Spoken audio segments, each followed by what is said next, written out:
नमस्कार।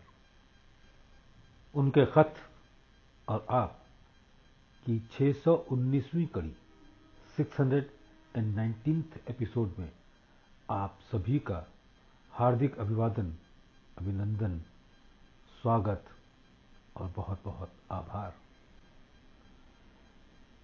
दोस्तों, आज का खत शुरू करने से पहले मेरी आप लोगों से रिक्वेस्ट है कि इस चैनल को सब्सक्राइब कर दीजिए ताकि जब भी मैं कोई नया लेटर पढूं तो आपके पास खुद ब खुद नोटिफिकेशन पहुंच जाए।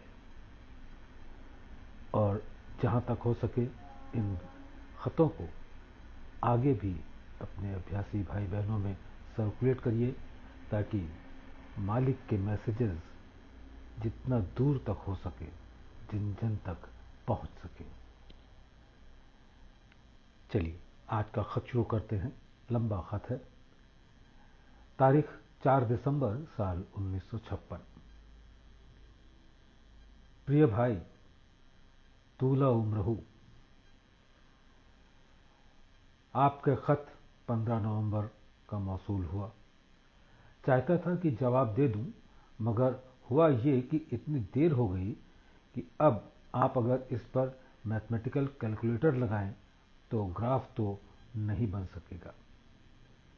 मगर हाँ, वो खामोशी का पीरियड जरूर मालूम हो सकेगा, मगर उस वक्त जबकि आप हिसाब से काम लें। और अगर आप हिसाब नहीं जानते तो फिर उसको बेहिसाब ही कहेंगे।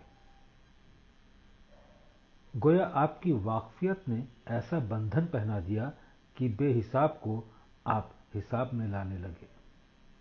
यही इंडिविजुअलिटी है। और एक गिरह कहते हैं, गांठ, नॉट, जो रस्सी वगैरह में गांठ लग जाती है उसको गिरह कहते हैं।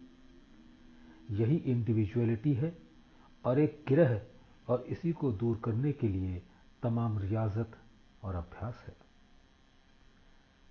पैदाइशे आलम के वक्त हर चीज नाप व तौल की मुहैया नहीं थी।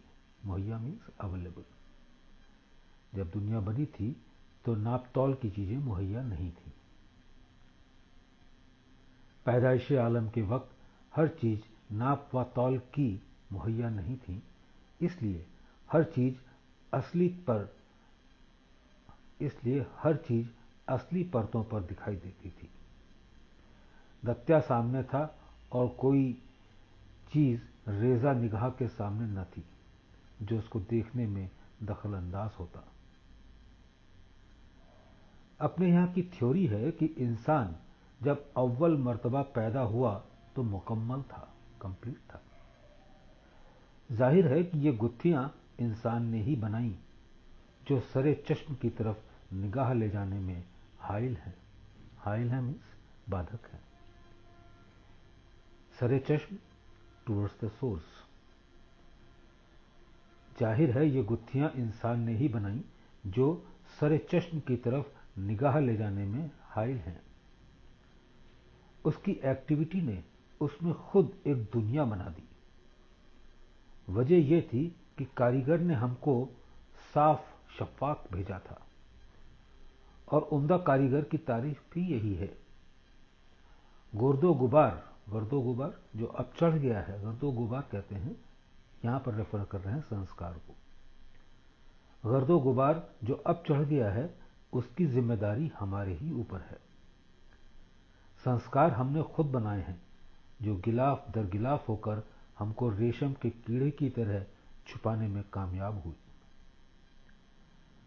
अब जब इब्तिदा की हालत हमारी ऐसी थी कि हकीकत के समंदर से निकले हुए हम सरापा हकीकत थे, इसलिए हमारी निगाह बेगमोगश उनको देखती थी और उसके इल्म को जाती थी जिसकी शक्ल वेद की कहना चाहिए। और भाई, याद दिलाना जब मैं आपके पास हूं। ईश्वर को मंजूर है तो मैं ये हालत अनुभव कराने की कोशिश करूंगा। एहसास करना आपका काम होगा। जबान संस्कृत को ज्यादा नेचुरल कहा जाता है, इसलिए कि पैदाइशे अव्वली आपस में बोलने और समझने जैसी चीज उनके एहसास में आई, ऐसी ही उन्होंने जबान हिलाई। आप अगर संस्कृत के अल्फाबेट्स पे गौर करें तो उसमें राइज और फॉल जो एक वाइब्रेशन की शक्ल में मिलेगा, और इस तौर पर ये वाइब्रेशन को एहसास कर उन्होंने लिखा, जिसको संस्कृत कहने लगे। इल्हाम उनको खास जबान में नहीं हुआ। इल्हाम कहते हैं डिवाइन ऑर्डर्स, देववाणी। इल्हाम उनको खास जबान में नहीं हुआ। ईश्वरीय इल्हाम अब भी होते हैं, मगर उन लोगों को ज्यादातर और ठीक जिन्होंने अपनी ओरिजिनल हालत कायम कर ली है और मेन सोर्स से लगाव पैदा हो गया है। अब वो आता वाइब्रेशन की शक्ल में है, मगर जिस जबान को जो शख्स जानता है, उसके नक्श जो हुए हैं, उसमें टच करके जो ठोकर की मन पर लगती है, उसमें वही जबान जो उसने पढ़ी है अल्फाज मालूम होते हैं। स्वामी विवेकानंद जी ने लिखा है कि इल्हाम ज्यादातर पोएट्री में ही होते हैं। ऐसा नहीं होता कम से कम सच्चे जिज्ञासु का हाल कि वो सराउंडिंग में फंसकर असल को खो बैठे। सराउंडिंग्स पता बता देती हैं उस चीज का जिससे उसका वास्ता है। जैसे धुआं से हमें ये पता चल जाता है कि यहां पर आग है, जिसकी वजह से धुआं उठ रहा है। कांस्टेंट रिमेम्बरेंस एक तो वो है जिसका कि आप ध्यान करते हैं, दूसरे दिमाग थक जाने पर उसकी याद भी वही असर पैदा कर देती है। मतलब सबाब से है। आपने ये जो लिखा है कि अंदरूनी हालत एक तरह की नहीं रहती, कभी इंतहाई लतीफ और हल्की, लतीफ सटल, कभी इंतहाई लतीफ और हल्की, और कभी उसके खिलाफ। ये बराबर होता चला जाता है उस वक्त तक जब तक कि चेंजलेस हालत जो इंतहाई लतीफ चीज है उसकी पहचान नहीं हो सकती।